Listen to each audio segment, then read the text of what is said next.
Уважаемые Dear friends, a very good afternoon. It's our pleasure to welcome you to the International Press Center of our colleagues and partners, the expert discussion panel, humanitarian cooperation potential and soft power toolkit in the context of building a multipolar world. We all know the current political context and the conditions that we work in.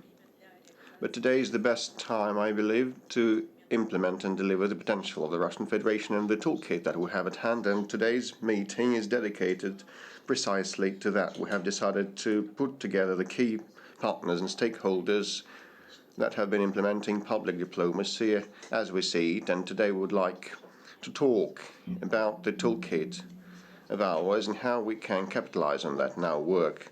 First of all, I'd like to yield to Rossiya Segodnya Media Group, rector of the Pushkin Russian Language State Institute.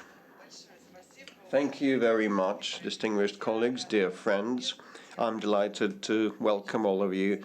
Will you please share my presentation? I have prepared several slides to reflect the approach by the Pushkin Institute in order to promote not only the Russian language and accompanying it, and we believe that the Russian language does not exist in a siloed environment, but with the help or through the Russian language, we promote our culture and values, and as definitely we are an higher education establishment in the Russian Federation, and we have been promoting Russian science, so our education is in the Russian language.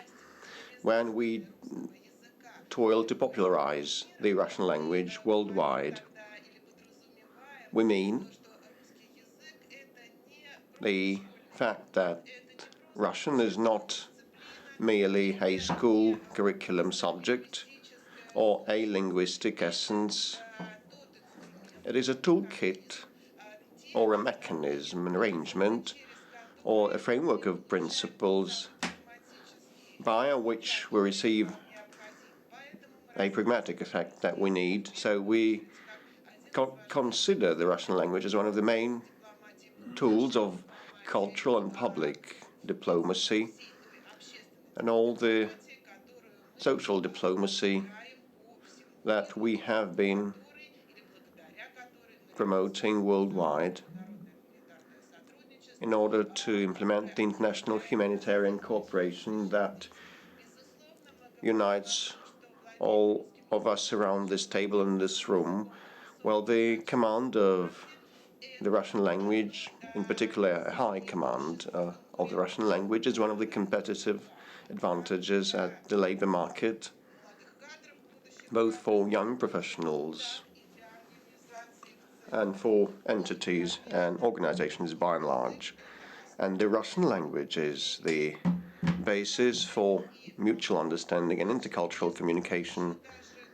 And I can tell you that, well, around a year ago, we kept talking that the Russian language was the basis of an efficient inter-ethnic and international communication on the space of the CIS. Now we're seeing the Russian language trespassing the borders of the CIS. And recently, Telegram channels posted a very gratifying piece of news that China held a major event between the Chinese and Uzbek universities, and it was decided that the Russian language would be the working language of that platform. Well, Russian is also a tool of streaming and conveying our mentality that is made up of our spiritual values and moral values that help us understand what the Russian mindset is and who Russian people are. So it is crucial for understanding us. This is why we keep emphasizing that. What specific set of tools is used by us to crystallize the pragmatic principles I've mentioned? We subdivide our activities into three major work streams. The first of them is the enlightening. We have been shaping inherent motivations to study and learn the Russian language and get to know the Russian culture. And I must also mention our flagship project, Russian Language Ambassadors Worldwide, as a major federal project. And we act as the operator of that project. It has been around since 2015 with the backing and under the aegis of the Science and Higher Education Ministry of Russia, and it is a unique sample of federal projects that in the course of its existence has been improving and enhancing itself. And now we can state that our events encompassed more than 20 countries worldwide with more than 50,000 school children and students participating. Many of those later were admitted to Russian universities. Naturally, we work via our professional area, which is the linguistic education and language policies, and we work with all possible partner organizations situated abroad. Definitely, we pursue constant dialogue with all the professional communities of Russian studies experts. We have a major network of our partners with more than 130 entities from over 800 countries from all over the world, and we have our own hubs and branches worldwide, and we put our best foot forward to develop those and maintain them. And all the Russian diplomatic infrastructure, like the embassies of the Russian Federation and the Russian houses, and the Rossiyas infrastructure. We also have Moscow's houses, like a salient example to cite is such a house in Yerevan, and we do our utmost to translate our competences into a necessary impact, which is our core mission. There is a number of tools that we work through, including national school children's games, and it is a motivator and an enabler to come to study at our universities. I'm speaking in global terms, not only mentioning our own university. So it is obvious that we need to promote and maintain ongoing dialogue with everybody teaching the Russian language abroad, with school teachers and university teachers and tutors. So these are professional philologists that have been supportive of the Russian philology, practicing that abroad. So in the third work stream of our activities, hence, is shaping academic and scientific elites in philology. So in the flagship project here is InteRussia. For 2 years running, we have been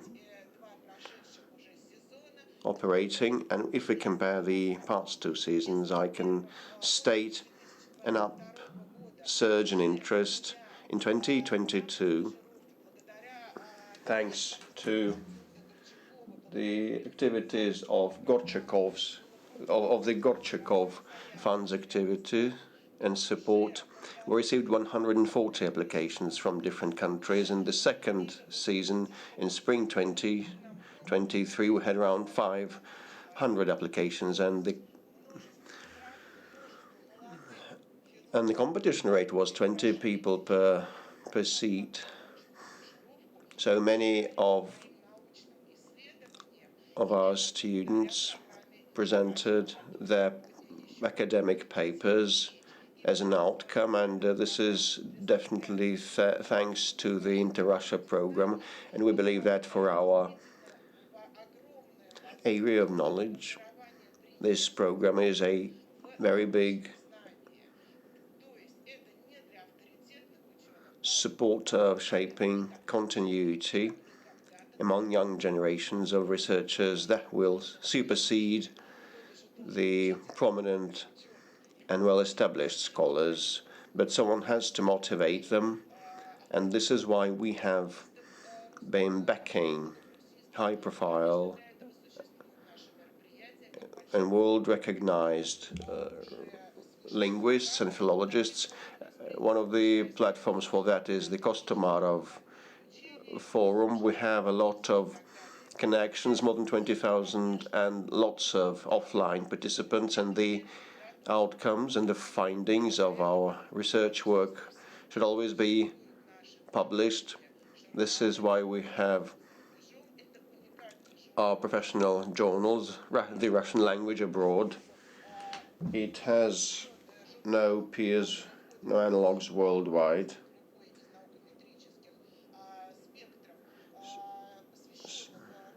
So it is on all the international academic rosters.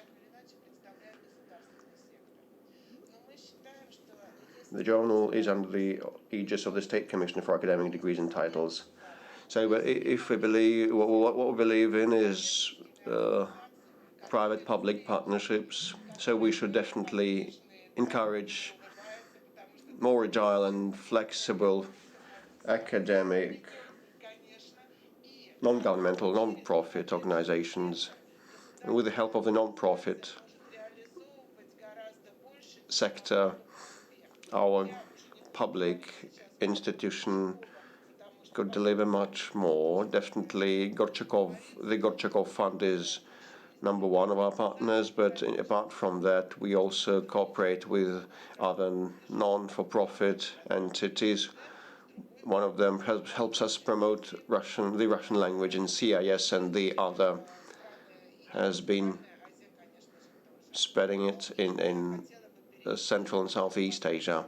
And moving to the final point of mine, I must say that it is something quite novel for us, and now we are witnessing the 1st of February, so 1 month passed since the start of the year that is dedicated to the anniversary of Alexander Pushkin, 225 years since he was born, and it also marks anniversaries of other prominent writers of Russia, like Mr. Gogol and Mikhail Lermontov, and we established a special website to commemorate and mark that. And now, today we're launching this website titled Pushkin225.rf. So we invite everybody to read and browse and help us fill it with relevant news. And we have the Telegram channel that also bears this name. And I hope that this anniversary will be marked by us in cooperation, in close interaction with all those around this table and all the audience of ours. Thank you very much. Thank you, Natalia. I believe, if you allow me, we may have a Q&A session after everybody intervenes, because the Russian language has always been a hallmark brand or a trademark of this country, and we tried to figure what else apart from ballet, theater in the Russian language we can come up with. But definitely it's worth developing the toolkit that we have had for years. Now I would like to give the floor to Andrei Andreevich Emelianov, Vice Deputy Head of the Federal Agency for the Commonwealth of Independent States Compatriots Living Abroad and International Humanitarian Cooperation, so called also Rossotrodnichestvo. So Rossotrodnichestvo and the MGIMO University, together with the Gorchakov Fund, kicked this program off. But for a start, can you tell us in a nutshell what toolkit does Rossiya has, how you work and how you implement your humanitarian policies. Yesterday you took stock of your yearly results at a press conference, so you probably could repeat and recap some of the points mentioned there for our today's participants and tell us in a nutshell what the outlines of Rossiya today are and what toolkit you have been used for humanitarian policies. Thank you very much, dear friends. Very good afternoon. I'm quite confident and positive that you might be tired and weary to listen about the sanctions pressure and the information warfare launched against our country, ongoing for a number of years. We can see it prominently, and as Yevgeny Alexandrovich said yesterday, we have been able to adjust ourselves to the current requirements and current context. Well, if prior to this difficult period we had offices in 80 states. Today we have 73 offices in 62 states. We have been able to rechannel and redistribute and reshuffle our resources in line with the new challenges and threats. I am not going to speak in detail what the countries that we had to leave are. You know quite well by yourselves, but we have been able to open a new window of opportunities, and one of the most salient examples, to echo what Natalia has said, is that we have been promoting the Russian language with all our ardor, and Rossiya as an executive authority on the basis of its Russian language studies centers and Russian houses has been promoting the Russian language worldwide, and we definitely have noticed and witnessed an upswing of interest in learning the Russian language, and probably one would fancy that it is about the near abroad, the CIS and the rest, but you know, it's not quite so. Even in those countries, the leadership of which has been pursuing unfriendly policies towards us, we see that the rank and file people get more interested in learning the Russian language. It's not only about the Pushkin language, it is also Russian is also a language of self-fulfillment and professional and career growth, and many people regard this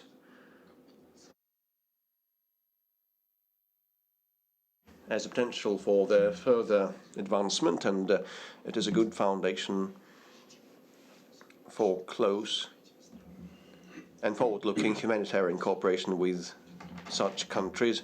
It would not be appropriate to elaborate in great detail on the press conference that we had yesterday. Yevgeny Primakov was quite prolific and detailed yesterday, but actually we want to cater to highly professional personnel and human resources, and InteRussia is one of the arrangements for this. So definitely we were one of the first to sign up to a pilot project in 2021. We started small, but I must state that happily we have had a 3 times increase, and we had quite good results in 2022, and we should dwell on the 2023 outcomes. We had already 4 programs, and Rossiya has participated in InteRussia program via its new generation program, and it has been operating under the decree of Russian president, so we have our own legal boundaries, and these are technicalities. Actually, the 4 programs that we implemented in 2023 included visits by 48 professionals, young professionals. They paid visits to Russia, and one of them is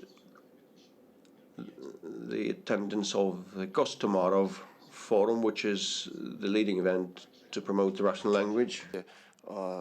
That was also participation of our foreign partners in the Russia-Africa Partnership Forum. There were representatives from Sub-Saharan Africa countries. Northern Africa representatives took part in the Russian Energy Week, and also 5 participants took part in the Congress of Young Scientists, the 3rd Congress of Young Scientists, which took place last year.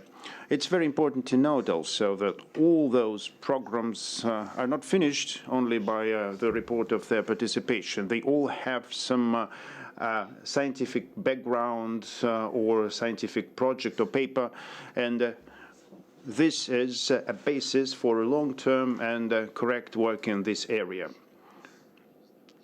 I don't know if I can step a little bit out of my scope and took some parts from Russia today.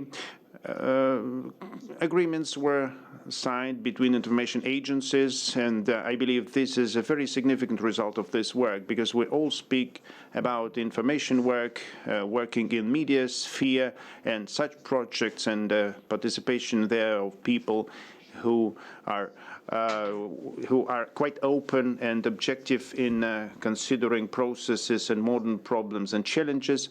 This is a huge achievement, I believe. Probably I'd like to say a few words about our plans for 2024. The fund offered us 16 areas, taking into account the growing volumes of people who take part in these programs. We decided to concentrate and focus on a block-by-block system on 5 main areas.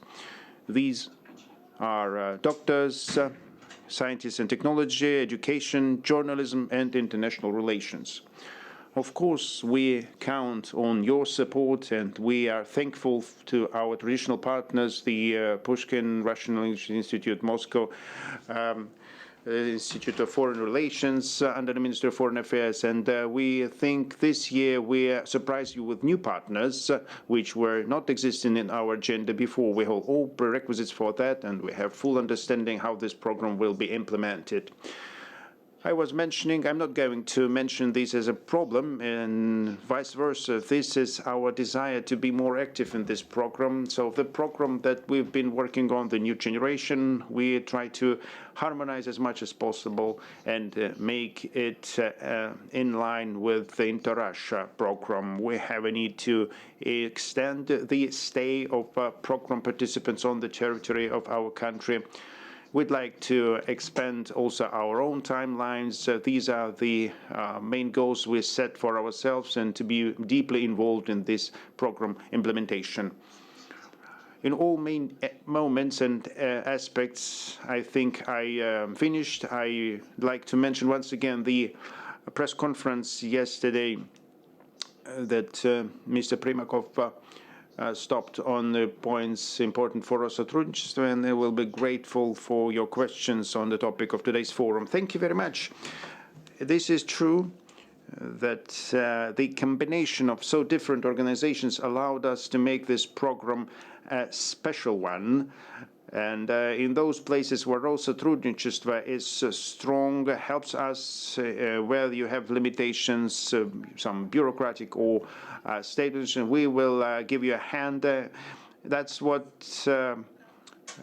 was already said. This is the joint synergy, the global synergy of different organizations who can help each other as partners. And I believe this is our common strength and our power in implementing such programs. Next, I'd like to pass to Vasily Pushkov, who is Director for International Cooperations of Russia Today, and this organization is a good partner of ours, of InteRussia program.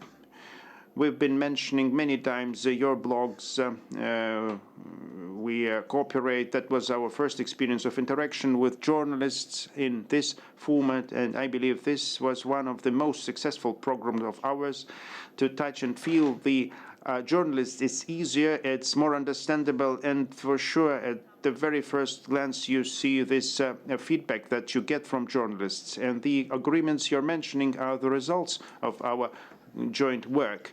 And we would be glad to listen to your opinion, to hear what do you think about the soft power instruments, public diplomacy. Do you set such a goal in front of you? And what do you see as a prospect of your cooperation in this regard? Thank you very much, Victoria.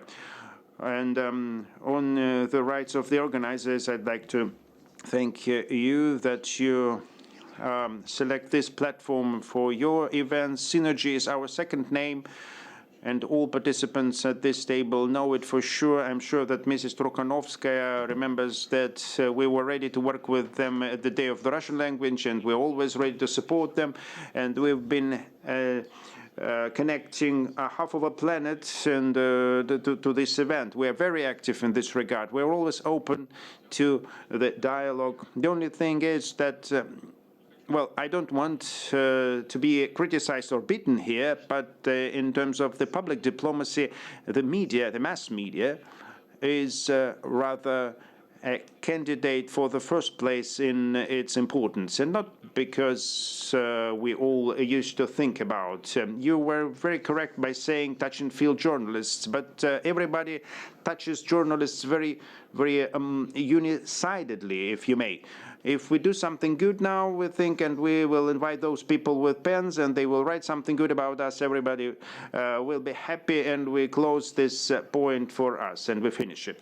But my personal experience directed my thoughts to some other area. We understand it, we can comprehend it very good with our brains, but when it comes to the practice, we forget that behind every video, audio material, there is a live person in every part of the world. There's a person, a human being with his or her love or fears or aches, families, problems, challenges, and which is most important, his or her intelligence and understanding and mindset. Every respectful media company in the world has an international department. In this international department, there is a young or not very young person who is responsible for enlightening and conveying Russian topics.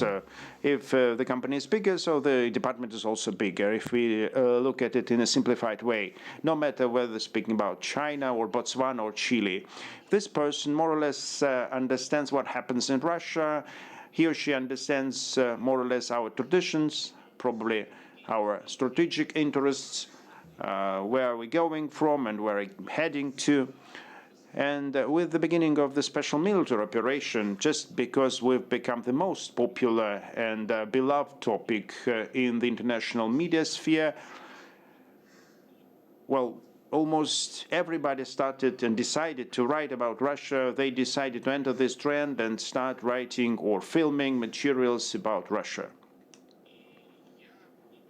And I keep being surprised seeing how many materials appeared in the world subscribed and by or signed by experts by Russia. This is my favorite. If I see expert for Russia, I spent many years studying Japanese language in Japan, and in our Japanese community, sorry for this word, if somebody says that I'm specialist for Japan, we put a cross on this person, because the person spent 10, 15 years of this life, would never tell about himself or herself that he or she understands Japan and knows Japan very well, and he or she is an expert. Nobody would be so impudent by saying so. But now we see a lot of specialists of Russia. Every second person is an expert for Russia. So, and basically, we have to work with this human capital, if you may. What kind of problems we face there? People got used to split the planet to black and white, who is for us and who is against us. Speaking about sanctions, we are focused on only one part of the planet, and we believe that that's it. We can finish with this. But there are billions of people who don't have an expressed positive or negative agenda or attitude to the Russian Federation. They maybe cannot know about that, but anyway, they have to write about it somehow. And these people would wish really to get to the point or to comprehend what happens here, but they don't have this physical ability. Sometimes it can boil down to some even sad examples. We, as organizations sitting at this table, we have our own program which has directly to do with the public diplomacy. It is called Sputnik Pro, which is entangled and intertwined with InteRussia, the new generation program. This program is aimed and make sure that journalists from different countries has an opportunity to speak about the situation in the media industry and the crisis situation there. Let's take last year example. Last year we hosted a journalist from Iran. He came to us from a big Iranian media company. The person speaks Russians even better than me. At the same time, he's a translator and a journalist. He is a very, very educated man, very intellectually developed young person from Tehran. He even writes some poems on Russia. He's never been to the Russian Federation, and he's over 30 years old, but at the same time, he really is considered as a specialist for Russia. He spent here in Russia 5 days. He was absolutely shocked. He was broken all the understandings about Russia he used to have before, about the external policy, foreign policy, perception of Russian-Chinese interaction, Russian-American relations, and even Russian-Iranian relations. It's been almost 4 or 5 months since the end of that project. He still sometimes asks me questions regarding to what he saw or heard here when he was here in Russia. And thanks to InteRussia program, we accepted journalists from the Latin America. You understand it's very complicated to bring over journalists from there, adequate people, and we should say that these experienced people, journalists, many of them are top managers from their media companies, and with many of them we signed the cooperation agreements here. In parallel, some of them have political career, which is also a separate good thing. Many of them now, being back in their countries, communicating with their voters, saying that that visit to Russia was a basic and the most important event in their life, which turned over their perception of the global policy and on the perceptions who plays what role in this planet, in the politics. And coming back to what I started from, those people then write materials about Russia, and one way or another, this new knowledge, and I'm following their publications of the Mexican politician and the Iranian journalist, not personally, but due to my many colleagues and many colleagues of experts of mine. But they drastically changed perception and conveying the Russian image after a person underwent our programs. Each media has its own agenda, of course. There are editors sitting there who make their contribution to this process, but nevertheless, anyway, the person seemed to come only for 15 days, but he changes dramatically his perception. It changes the image of our country drawn on the pages of their publications, and it brings us the audience of hundreds and thousands of people in the countries. For this year, we planned a lot of events under the aegis of InteRussia and New Generation. I'm eager to seeing here and conveying them because the reputation and partners that we gain as a result of those projects, it's just a unique result, a unique work. And other than synergy, wouldn't be able to convey.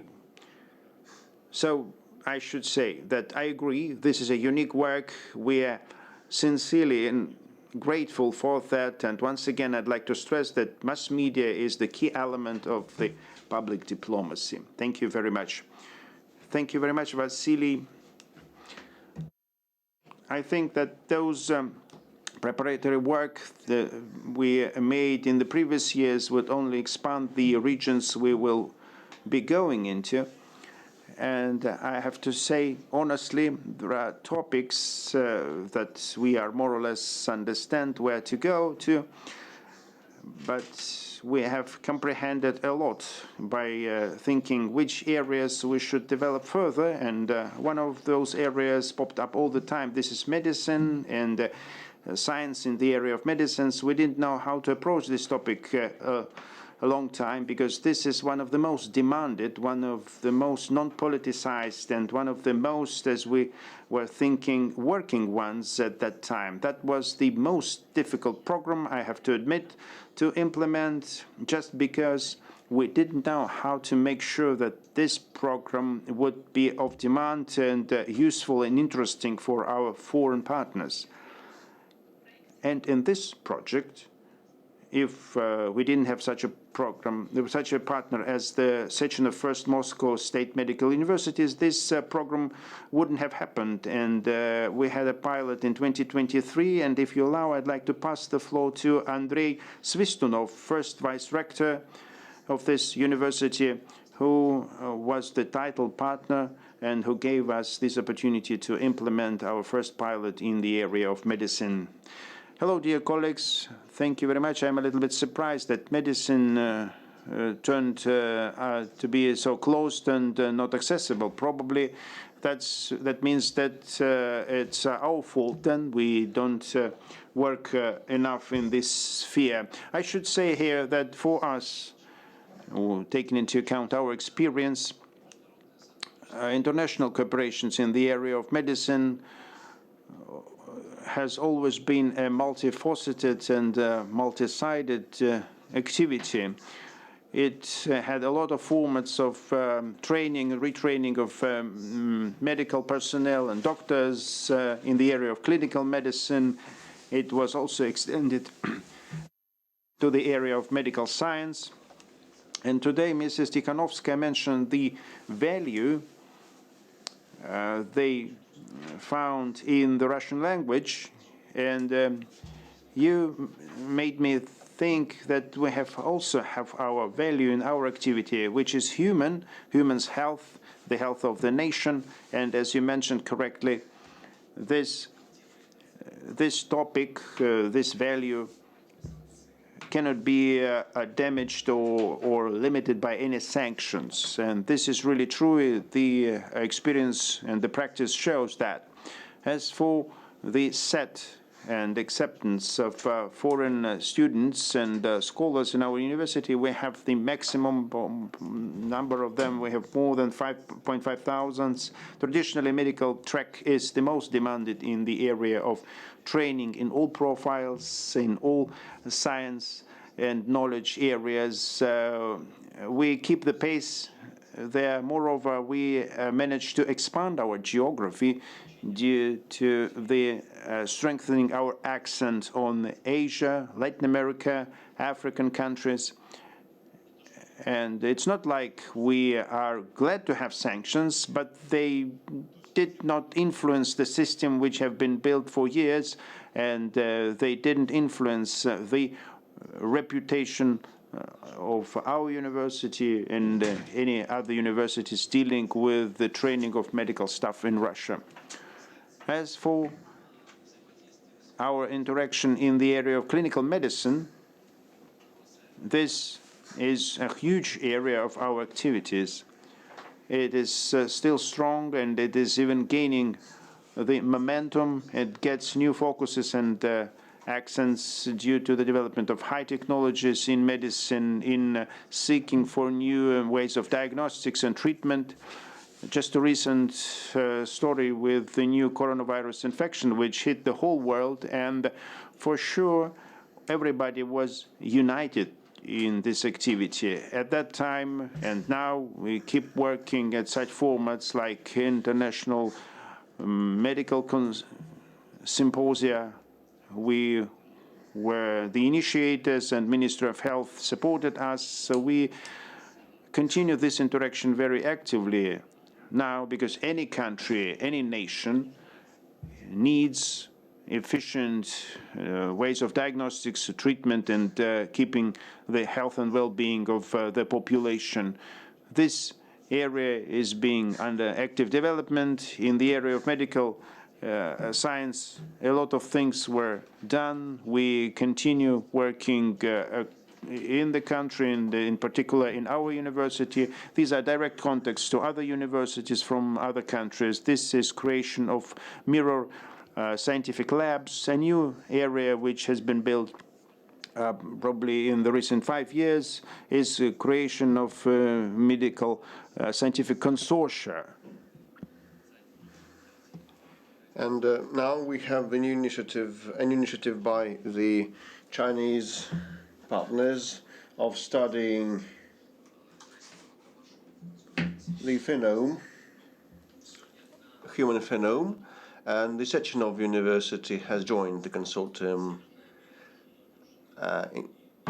that has on board representatives from the EU, North and South America, irrespective of political expediency. So international interaction in scientific and clinical and educational medicines has been progressing. And now we are in search of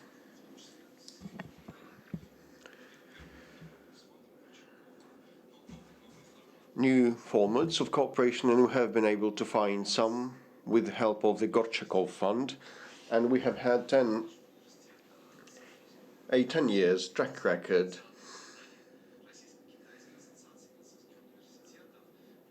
of dealing with the Chinese and under the Russian-Chinese Association of Medical Universities, with 50 Russian universities and slightly more than 50 Chinese medical universities on board, and this is a brand new level of cooperation.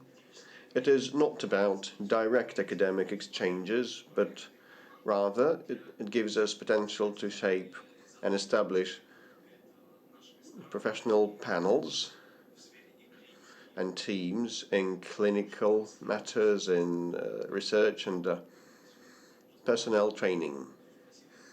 As Vasily has said, that would add up to synergies between us. Oh, probably it was you, I apologize, who mentioned that. So we concur in our desire to have more synergies.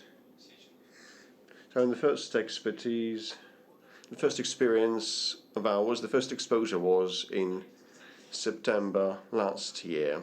We received professionals from 5 countries, and we've been mutually enriched as a result of that interaction. That spanned quite a short period of time.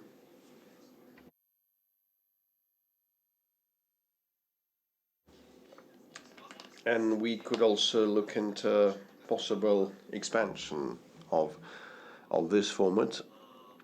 So the arrangement by your fund has slightly wider scope than kind of targeted interaction between professionals on a certain area. So clinical studies specialists have come to visit, and we have been able to shape new teams. And now they deal with the clinical professionals, and they, together with the clinicists, they plan joint internships in different countries, and they have exchange their previous track record with each other. So the synergy, I repeat the word, would be much bigger, enabling a better impact for the Sechenov University and for other colleagues of ours, and we want to follow up on that. So thank you for believing that we are open for new avenues. Thank you. Actually, we were quite ardent and agog to launch the project, and we tried to approach different doors and knock on different doors. We fancied people might be interested, and they were interested, because apart from dealing with their professional routines and having everything established and adding up to their daily routines, with the help of the new project, was still nevertheless welcome. So thank you for your positive feedback and for your eagerness, despite you have a lot of your load, your routine work. And another door we knocked on was the St. Pete Economic University. I'd like to give the floor to Dmitry Vasylenko, the Vice Rector for International Interaction and Communication and Cooperation from the St. Pete University of Economics. So we believe that at the current juncture, while dealing with ASEAN member states and talking economy and economics would be kind of very significant. So whether this line of activity is important and what is the place of Russia and how we can manifest ourselves there, not being the last in this queue. Well, I've been dealing with the international university exchanges for 20 years, so I would not like to tell you the basics about what is the difference between international ties and internalization. But internalization is like a Russian fairy tale. It all starts with a gut feeling of not having enough. Well, for example, in a Russian fairy tale, the Tsar wanted to eat some rejuvenating apples, and in our real life we first encountered the pandemic of COVID, and the household incomes slumped, and the costs of travel soared, and we kind of were not positive about how to reflect the online education, how to put on the balance, And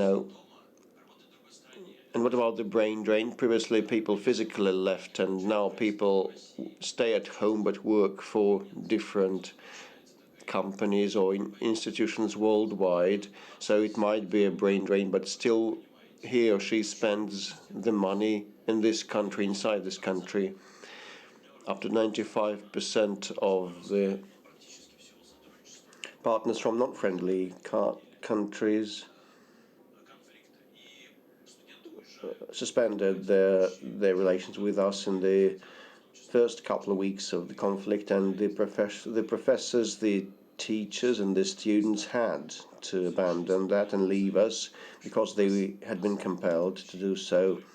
And their advisory boards also were disbanded, and all came to a flop. But after the feeling of not having enough, in Russian fairy tales we have the feeling of the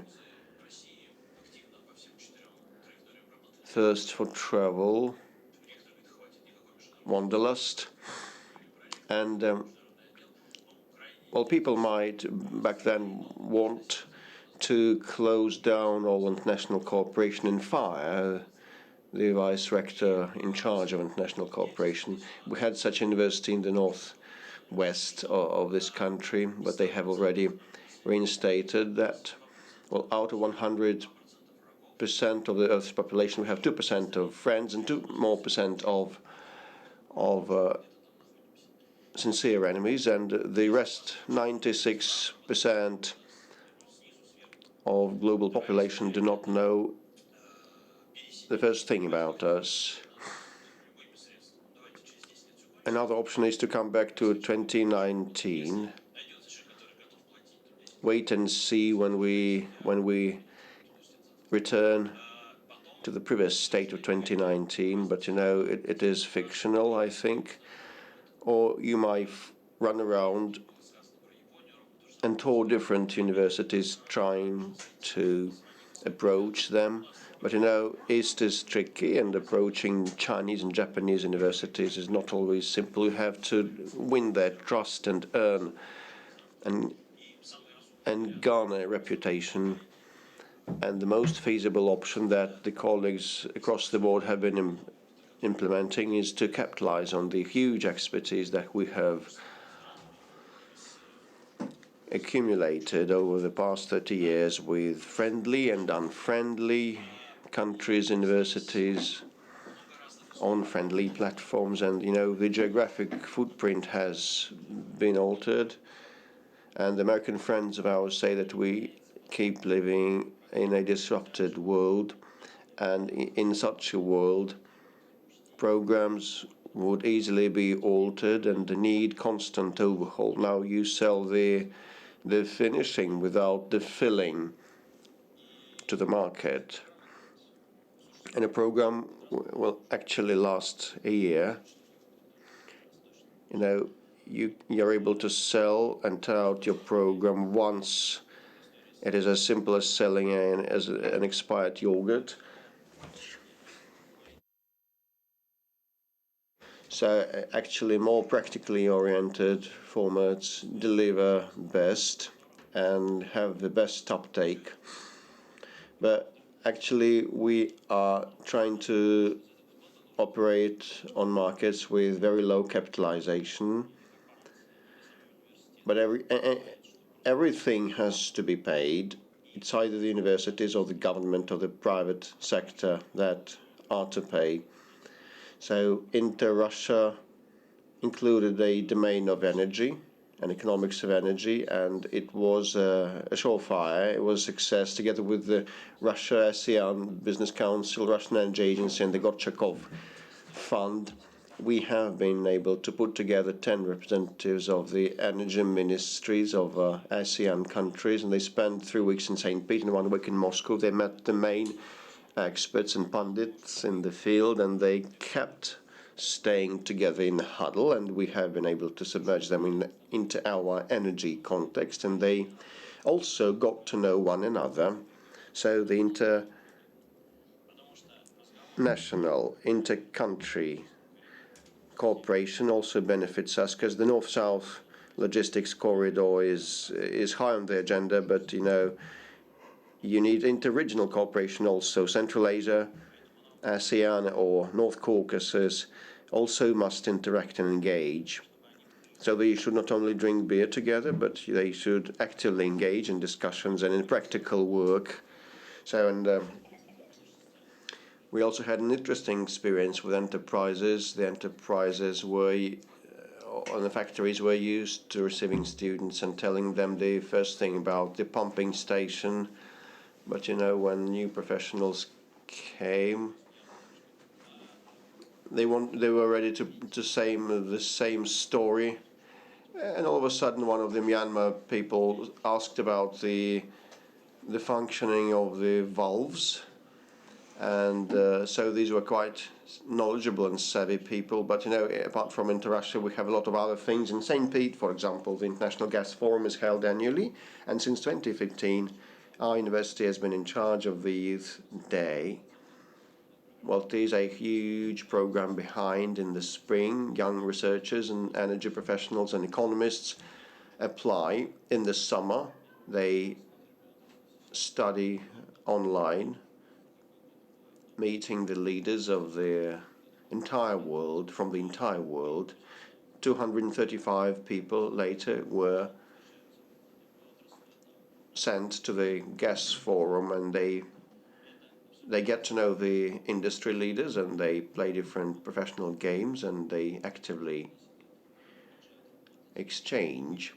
So this young club, youth club, keeps operating for 10 years, and they are resilient to political expediency and informational warfare.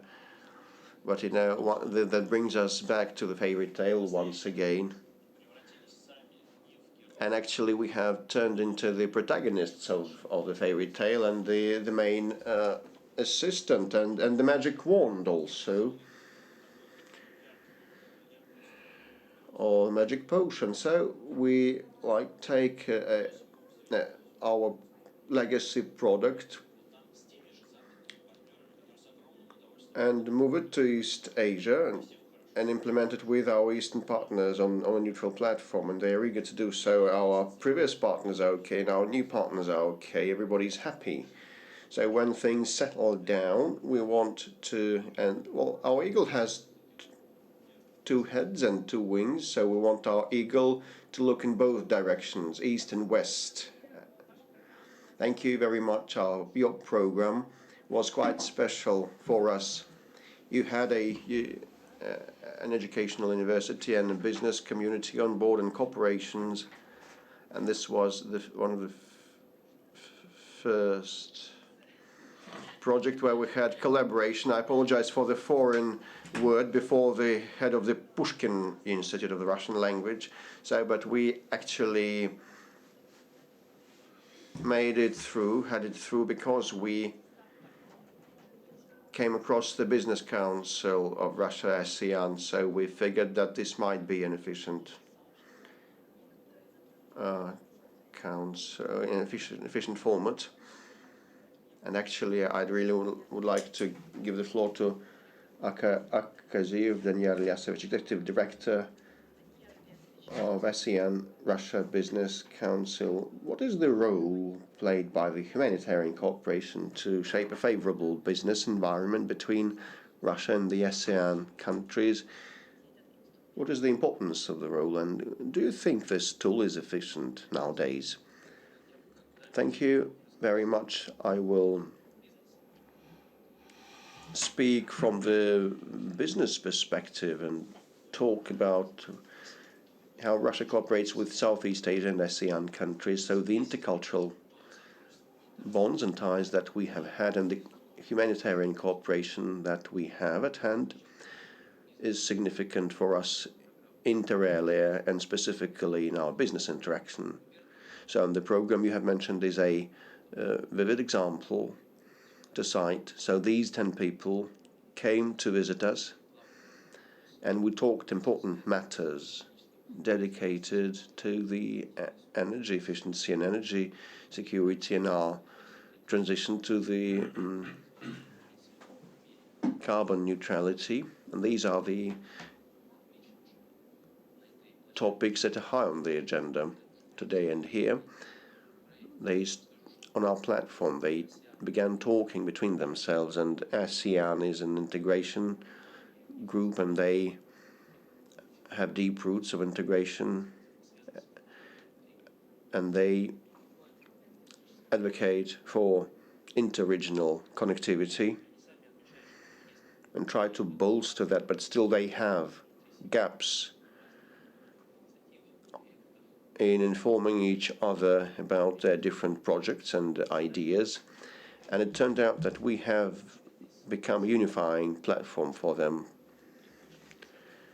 And it is so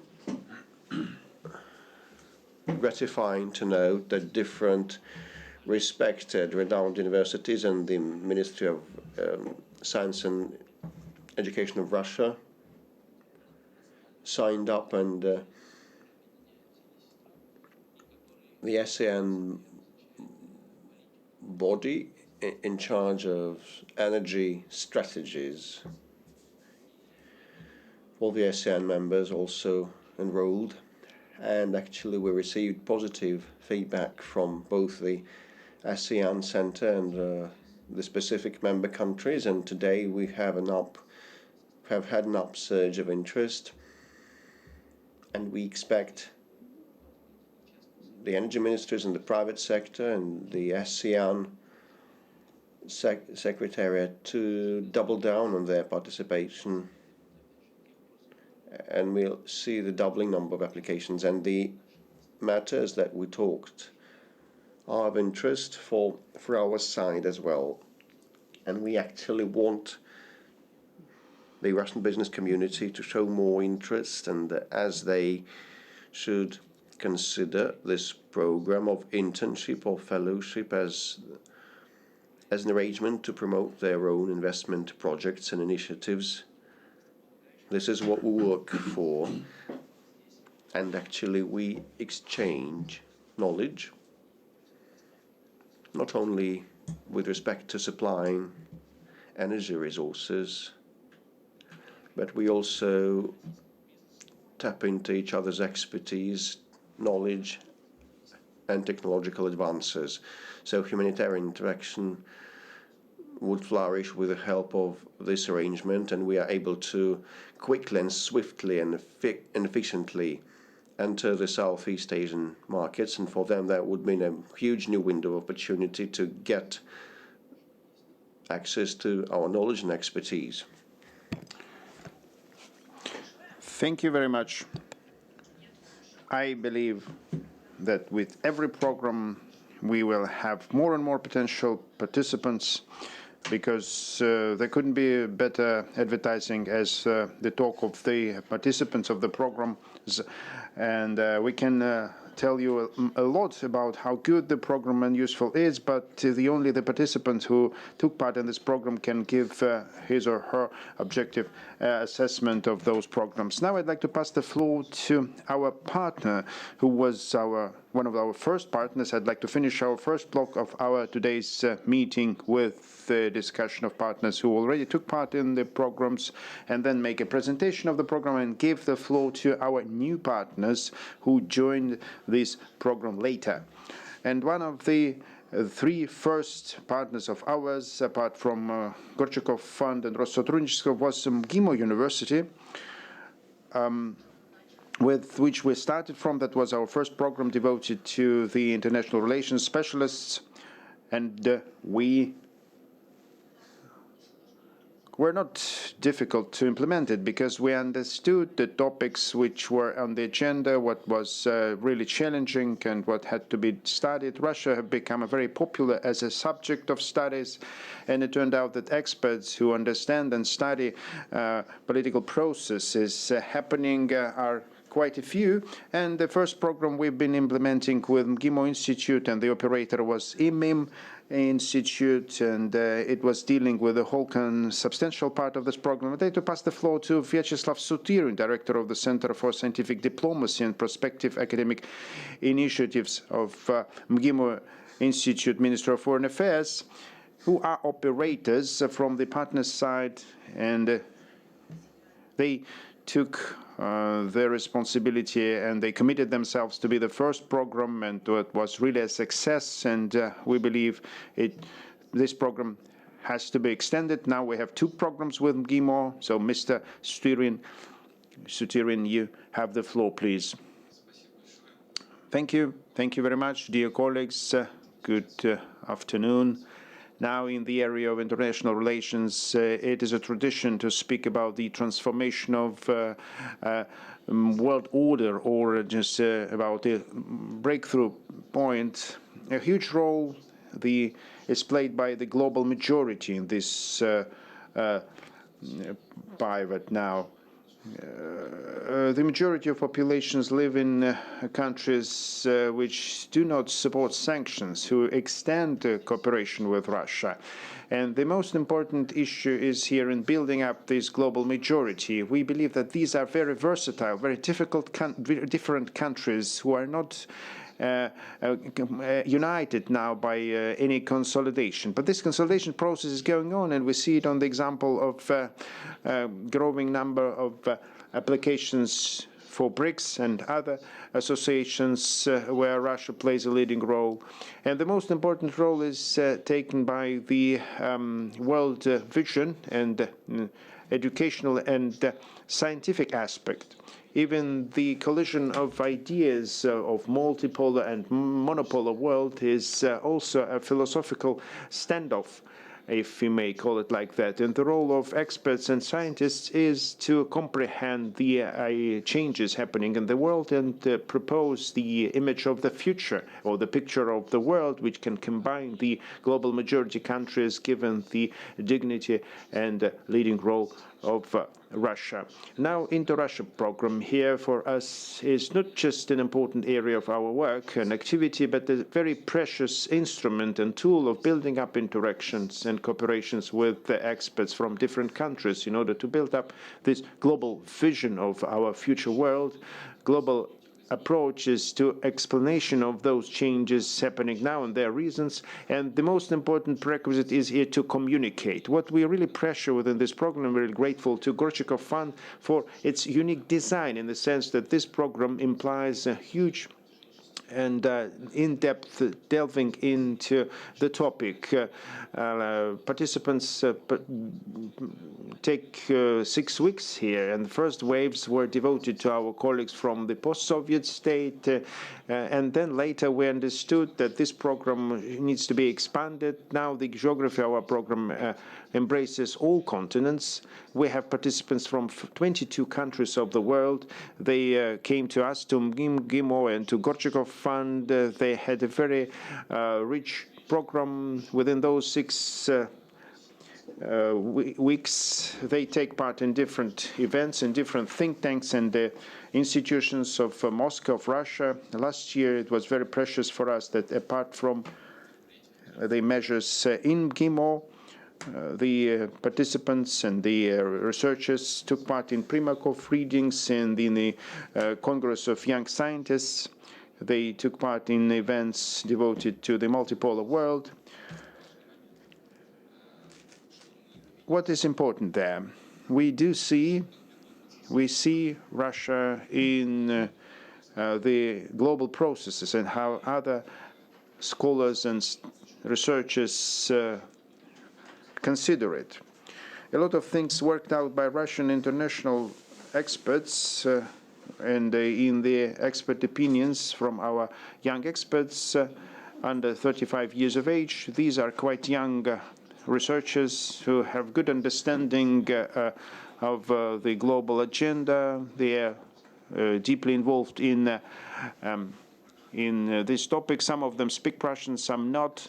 And this program is not a conveyor, it's just a lab or a workshop. We have a wave, 10 people, then the second wave is 20 people a year. We practice individual approach to every expert, to every participant.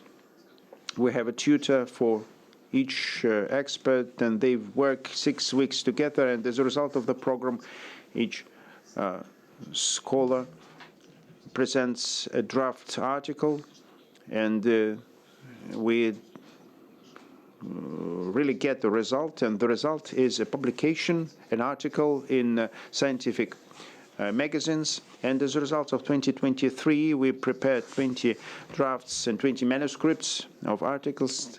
One of them is already published in an English version of one of the leading scientific magazines. The audience is very wide of these journals, of these publications, and in the end, we really pressure the substantial part, the content part. When foreign partners come to us, we involve them strongly in our student life. We have a strong community in MGIMO. We invite them to student clubs operations, and they are split by language and geographical principles. It's very important for students to take part in native speakers of different languages from different countries. And within the Congress of Young Scientists that I've already mentioned, in our session we had presentations from guys from different continents, not only regions, from different continents. And one of the examples, coming back to the beginning of my speech, how can we differ the world order concepts which compete to some extent today? If we would look at the Western American-centric world, there is the perception of the rivalry between world powers. On definition, they put the conflict in the center of their understanding. They believe that the conflict is inevitable if everybody does not accept their concept. There will be instability. It was really interesting for us because guys in their presentations presented a different view on the multipolar world. They were saying that when we expand the platform or basis the world order is based on, when it includes not only great powers, but middle-sized powers, mid-sized countries. So in this case, the combination of interests happens, and it provides a more stable basis for interaction worldwide. It takes into account a wider circle of interests. So the summary is that the multipolar world can be more stable than those forms of the world, the bipolar world and so-called unipolar world that we experienced in the 1990s. It can be more stable. For us, it is very important that Gorchakov funds and Россотрудничество programs allow us to build such international platform for international communication for young researchers. Thank you very much. I believe that everybody who visited Russia understood that the world is really multipolar. It's polycentric, and there are countries, people, and regions who have the right for building their external policy, foreign policy, and to convey their positions and work in the interests of their national tasks and goals. Myself, as I already mentioned, let's make a short break for the presentation of InteRussia program, because we were saying a lot of that. So for those who don't know about InteRussia, we'd like to tell you more about it. And before we bring up the presentation, I'd like to say that Gorchakov Public Diplomacy Fund, which I represent, is, as we believe, one of the positive examples of partnership in the area of international relations. And as we believe, Gorchakov Fund is ready and is committed to be the instrument to combine partners from different areas where programs are built, which allow to highlight necessary areas and broadcast and convey new necessary position and interests. And after all the events, after pandemic and military operations, we revisited it. We didn't have the time to revisit it completely, our activities. We just were moving forward, and those areas which were put on hold or suspended because we don't know how to move on in this area, it turned out that there's a huge area of work which was waiting for the moment. Regions and countries were waiting for greater attention from our country, and the focus was shifted, of course. I wouldn't say that it was shifted. It has become more intense. And these are Asian countries, ASEAN, Africa, Latin America.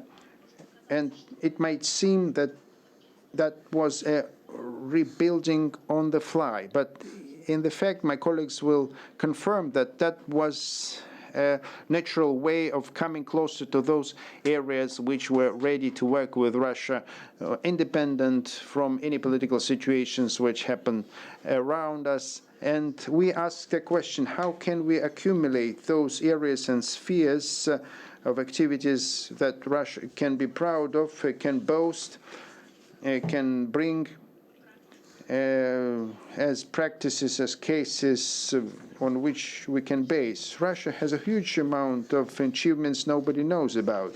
Many said many times that Russia doesn't know how to advertise, how to sell.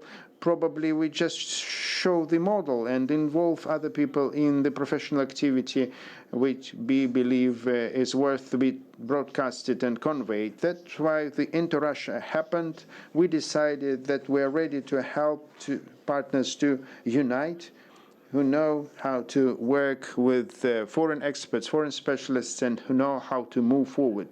So the program InteRussia, in scholarship program, it started with 3 partners, Gorchakov, Россотрудничество, and GIMO Institute.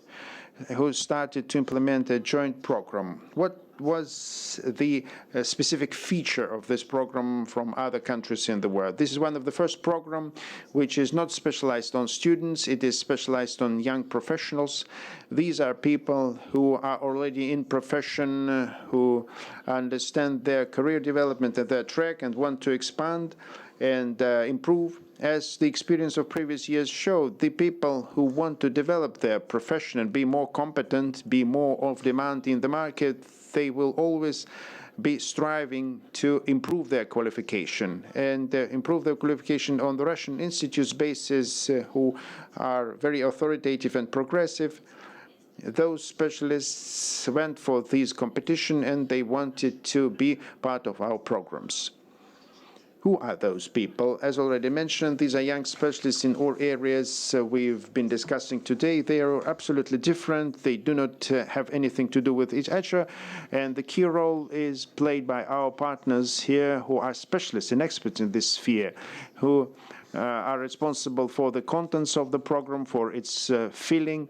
And it was already mentioned that each program, it has an individual approach, and sometimes it is corrected on the fly because we are based on the demands of specialists who come to us. Also, another interesting feature is the timeline. We believe that for 3-5 days it's very difficult to get to the point, to get immersed in the professional media and understand completely what happens in this sphere. So the timeline is from 4 to 6 weeks. This is the period the specialist or the employer allows to leave the specialist away for this program and be involved in it. How much it costs? It doesn't cost anything because this program covers all costs to bring over specialists here. This is a unique opportunity to come to our country. This is, unfortunately, to my great I'm really sad to say that it cannot happen often, because the whole period they get scholarship, it's everything paid, and the experts don't bear any costs, any expenditures for the whole period.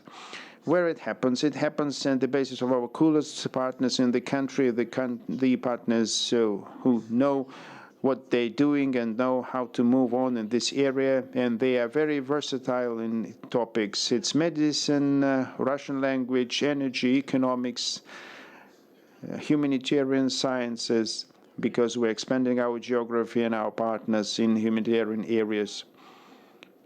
And apart from the areas we went further, in the different places. Last year we organized programs in Moscow and St. Petersburg. In 2024 we expand our geography for other cities. It's going to be Novosibirsk. Some programs will happen in Kazan. Some programs will take place in Pyatigorsk.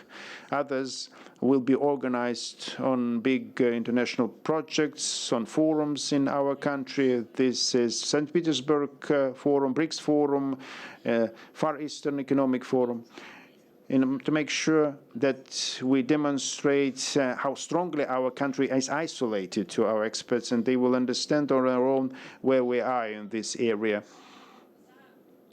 For years, for those 3 years of our program, 170 specialists took part in our programs from 70 countries. On the first glance, it might seem that 170 people is not so much.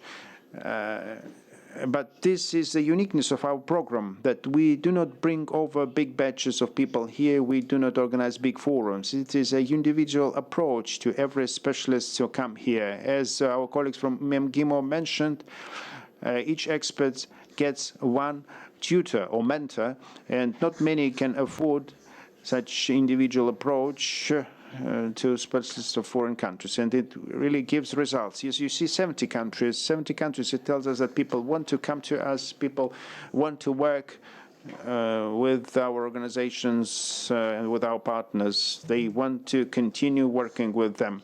So 2024, it's been 1 month that we lived in this year. 5 MEMs confirmed that, and Today, on the 1st of February, we launch our registration program for InteRussia for this year. I wanted to mention we have an important event.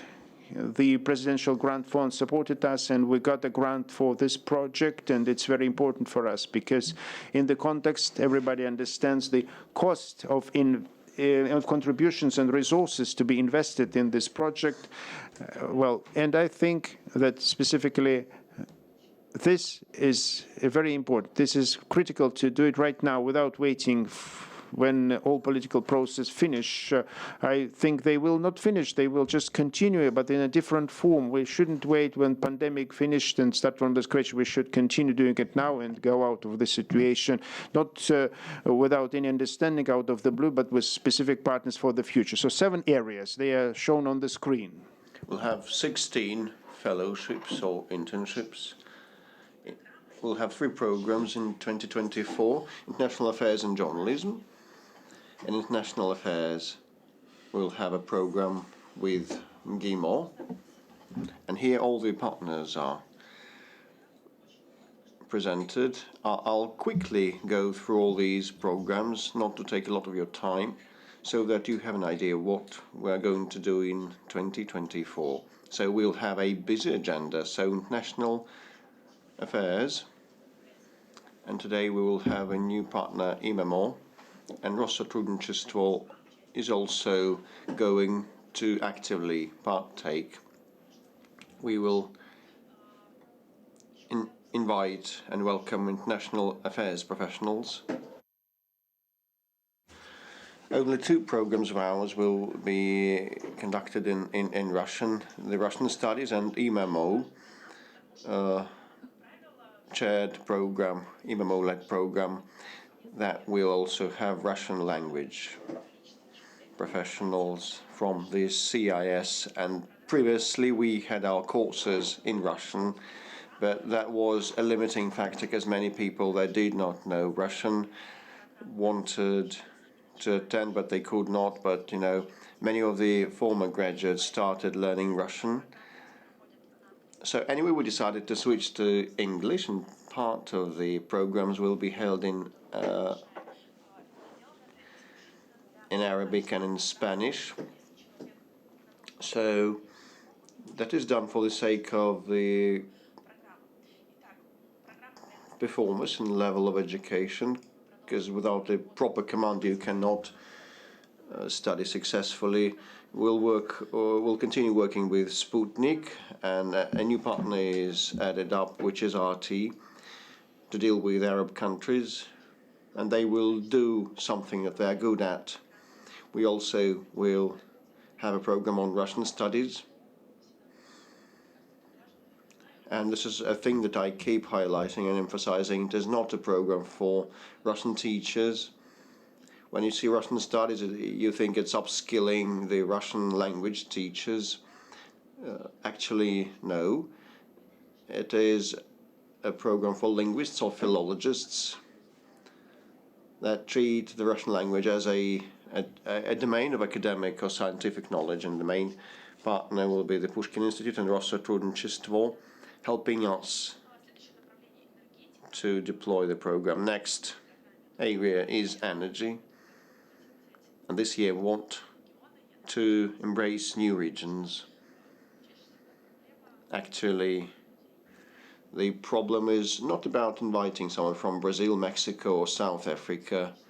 No, the difficulty is to reimburse the expenses, and we should actually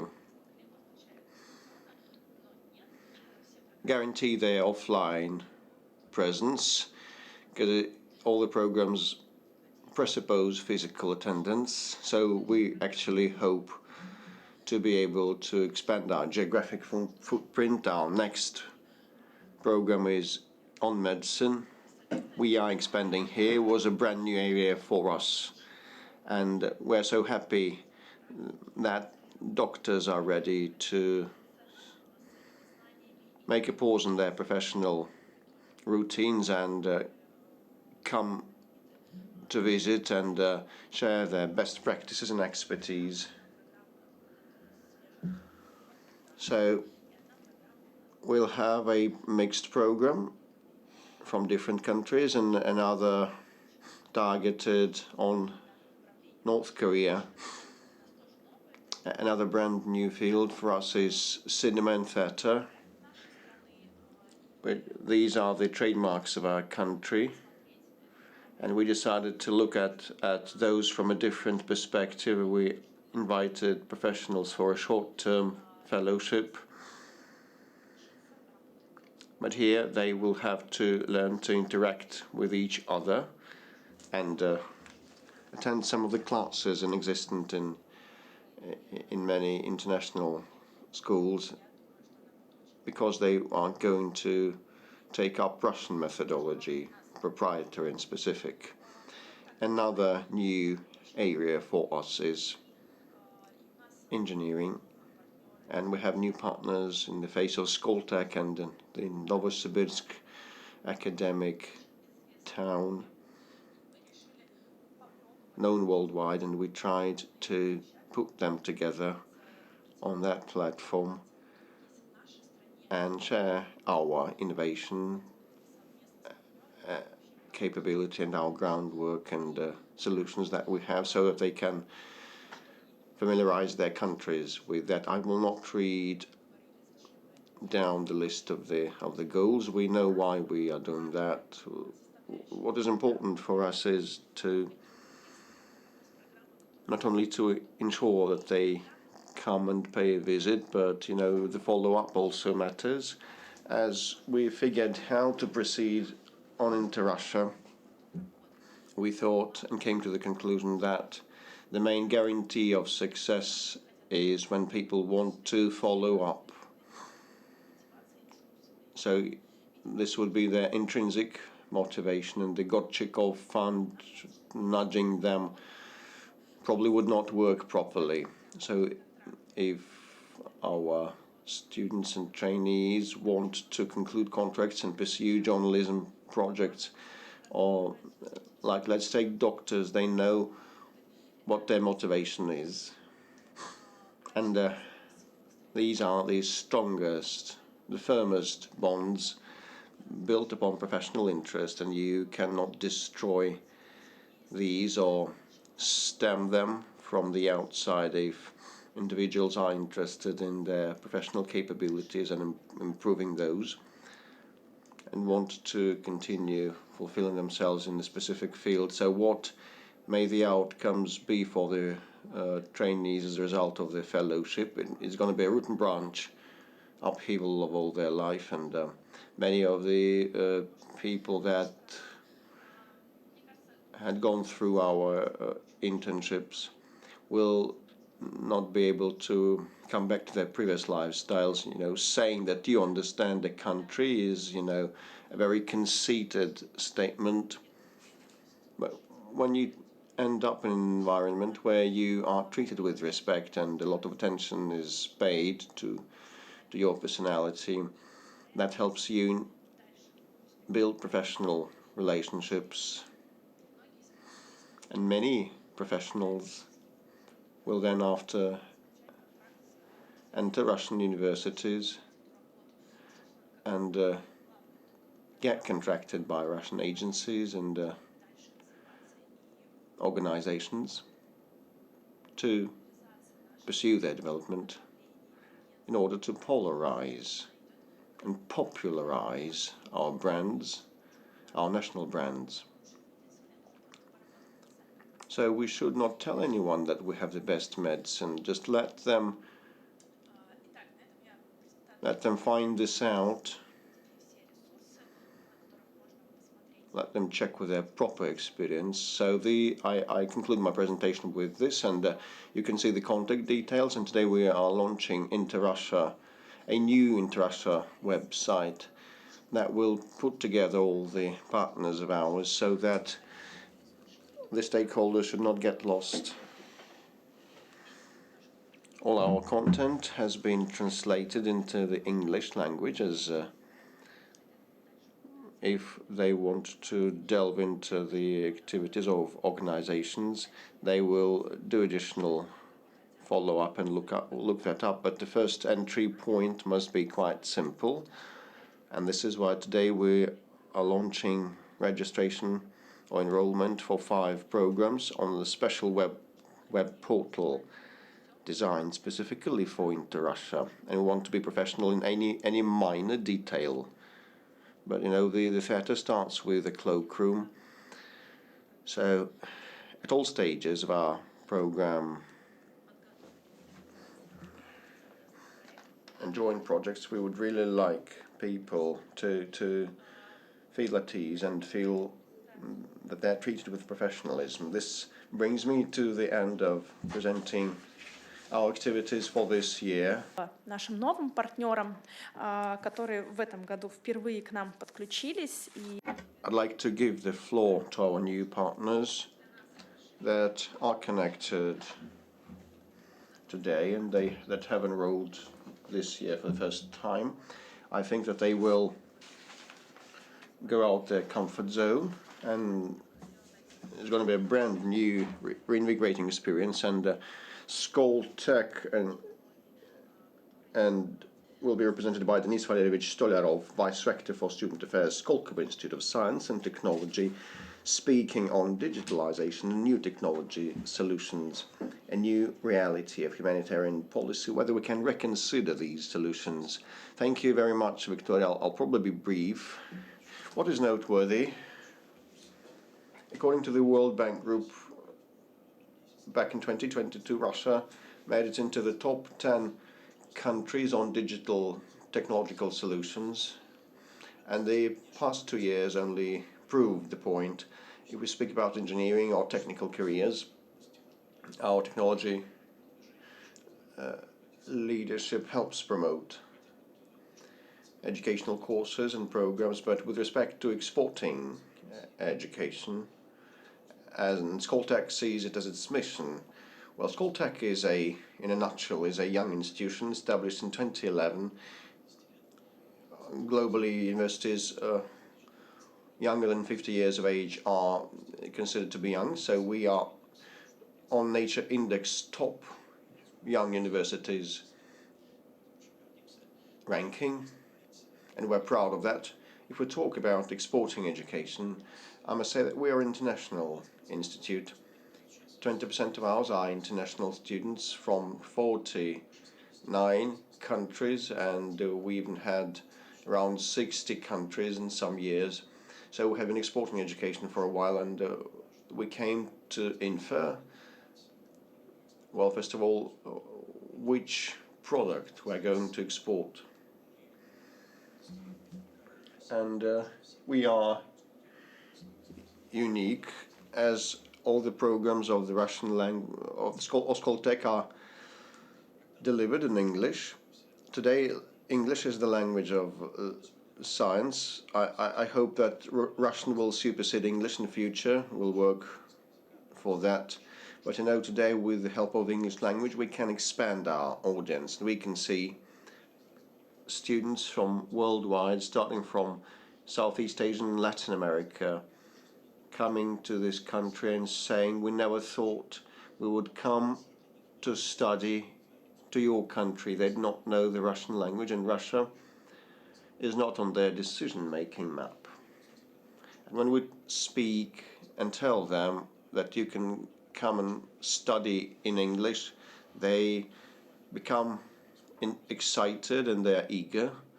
And after their first emergence into the Russian culture and having the first idea of what Moscow is about, they start learning the Russian language, and we have free of charge courses for foreigners, for international students, and many students stay in this country afterwards, and they previously never thought that they could go and visit. So the investments in education by the state pays off, and these trainees become experts here and help create added value to our products and technology. Well, for students, it is of importance not only to study different technological solutions, but they also want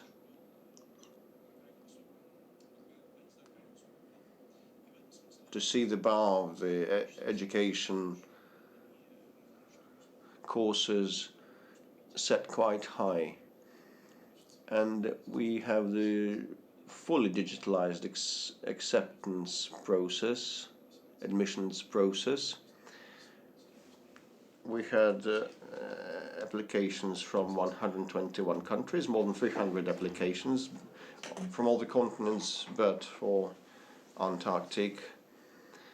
Well, we want to maintain our high place in Moscow as a result of past years' ranking is on the list of top 10 global cities with formidable tech companies, and the universities know how to cooperate with these and the multimodal teaching and pedagogics.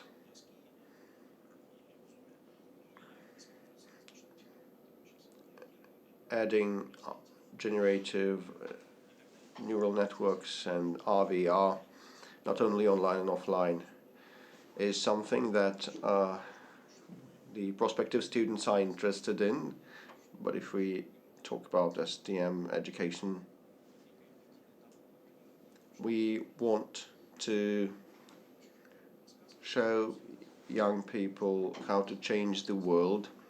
Well, Exupéry, in his fairy tale, said that to become a sailor you should first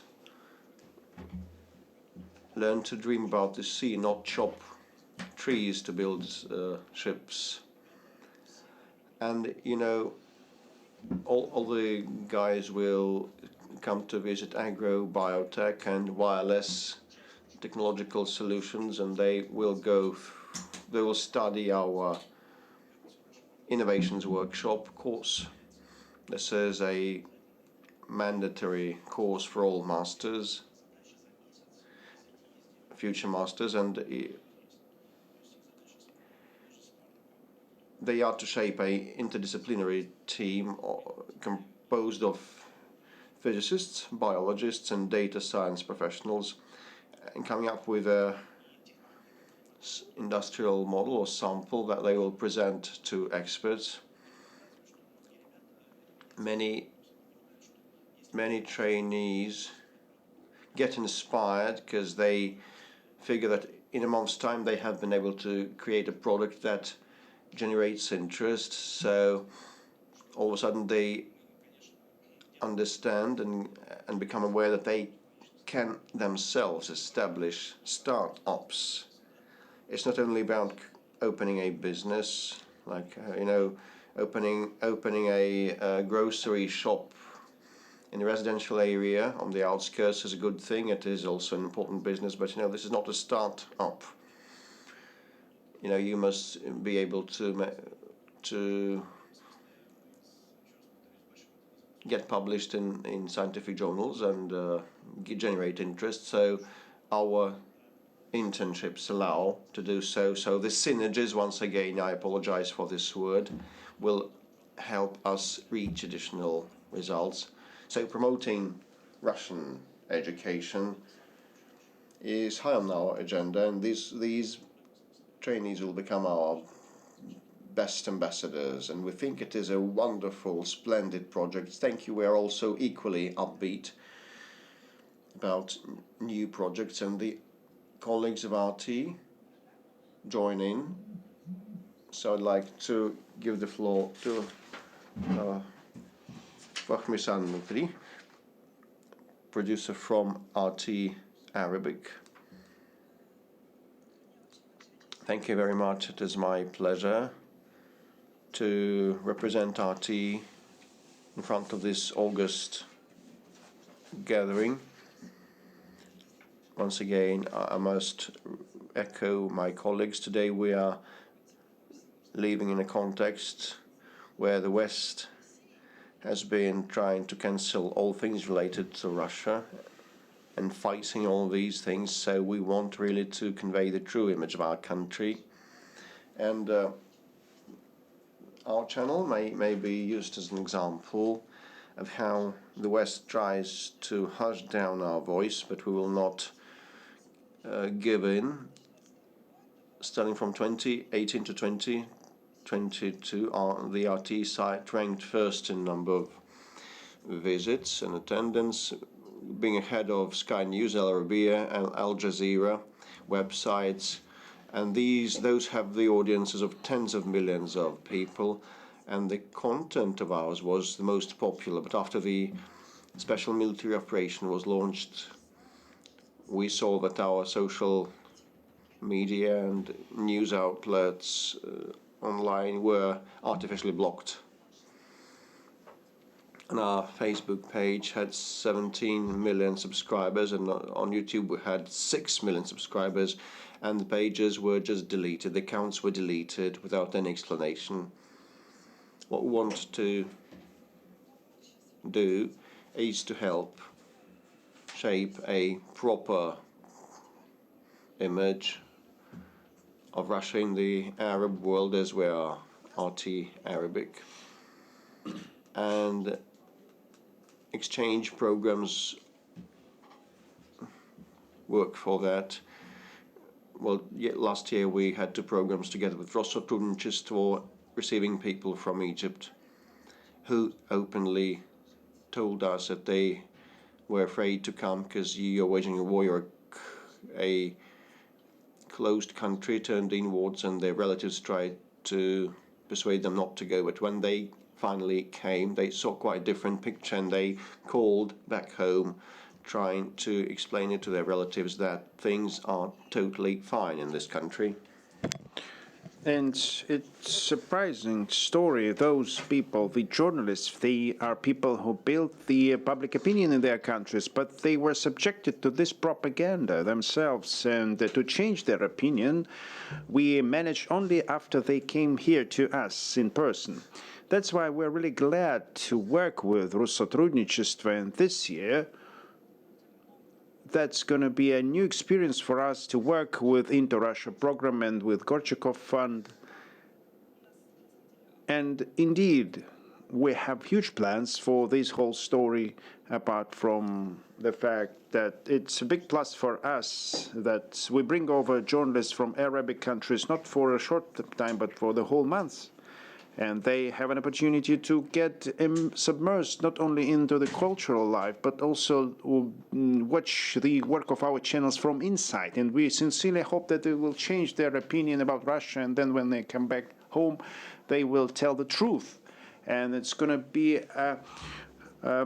be distributed across the whole country and all the other world, and we will say the truth.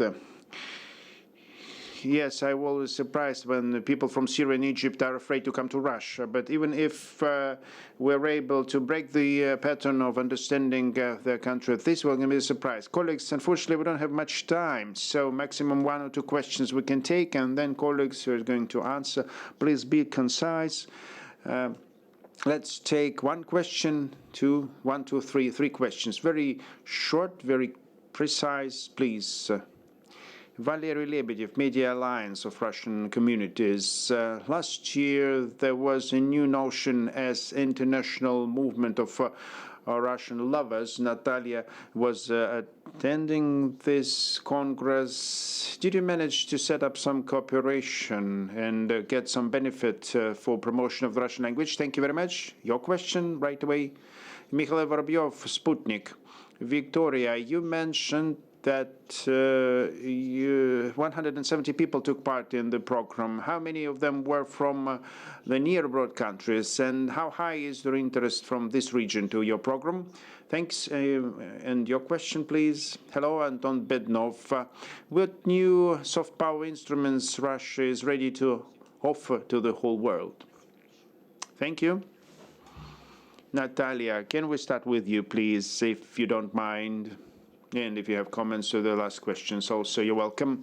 Let me start with the last question, please. I have a very laconic and straightforward position. I would not be speaking now about new tools. I would mention that those tools that we've been using since Soviet time, they are absolutely efficient. We have just to update them and fine-tune with regard to the modern reality. Indeed, we've been doing a lot of things correctly. We just have to adjust to the modern state of the community, and we shouldn't invent any wheels again. That's my personal opinion. Now, as to the first question, yes, thank you very much that you reminded us about this wonderful event. For me, on one hand, it was very important and indicative, and it has a lot of to do with what colleagues told us today. On this event, there were people from other countries which are, well, in generally are not friendly for us, but they are tuned very friendly to us. I initially is a Germanist, I'm not a Russian philologist, so with great pleasure I communicated with a few people from Germany and Austria during this event who were very glad to have an opportunity to come over and see personally that no bears walking along the streets here, but even the bad people don't live here. Civilized and modern people live here with a higher level of technological development than in Germany and Austria sometimes, at least speaking about Moscow now, and who are absolutely open for cooperation and even know foreign languages and can communicate with them easily, both in English and German and some other languages. So that was for me a very important thing to understand, and during our further communication that we continued in an informal format, sorry for that, in an informal regime, we were speaking a lot with colleagues from India. We were discussing a lot. They were really glad to have this opportunity, not just to come here. They were coming here long. They came here another time and saw great opportunities for their development, and they set up the business here in Russia. And then we just connected good relations with them on publications, their materials, thoughts, and ideas through us. So they are willing to do business here, and they're doing it successfully.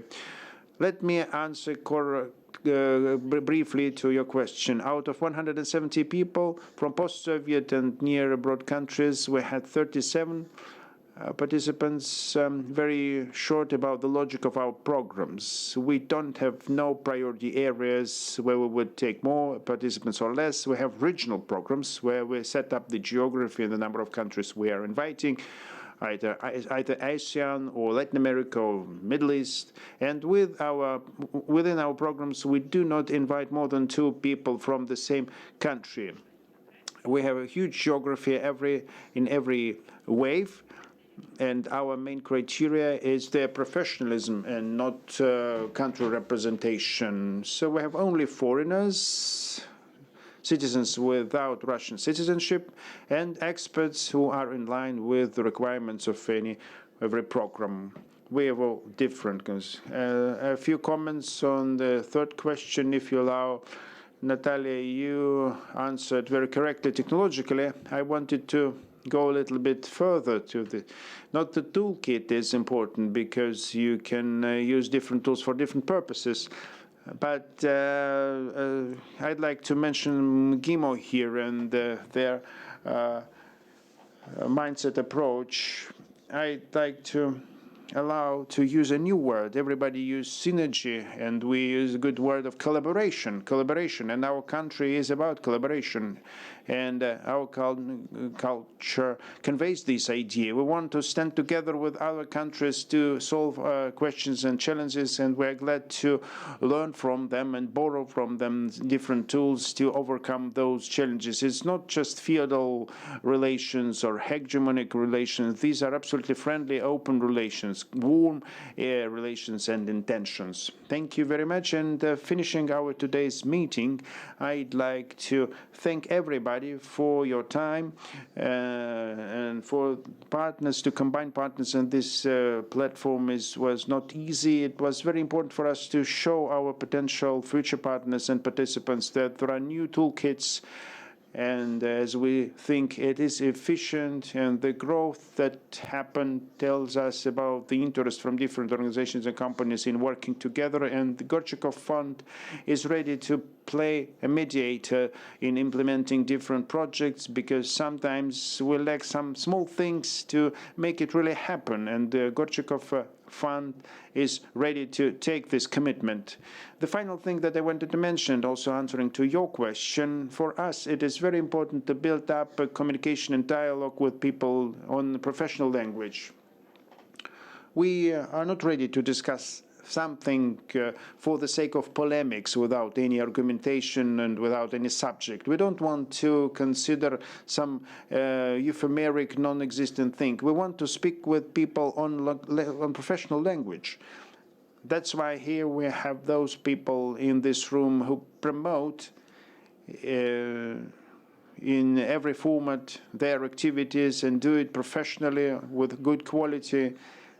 And those spheres and those companies and organizations who are present here today are key flagship organizations which are the most professional in our country. The most important thing that we can do, we can show the whole world that first, we're professional, second, we're open for the dialogue, and third, we're not ready to get rid of something just because somebody wants it to happen. So many thanks, dear colleagues. Let's finish on that, and welcome to us as participants of our programs and our partners. Thank you.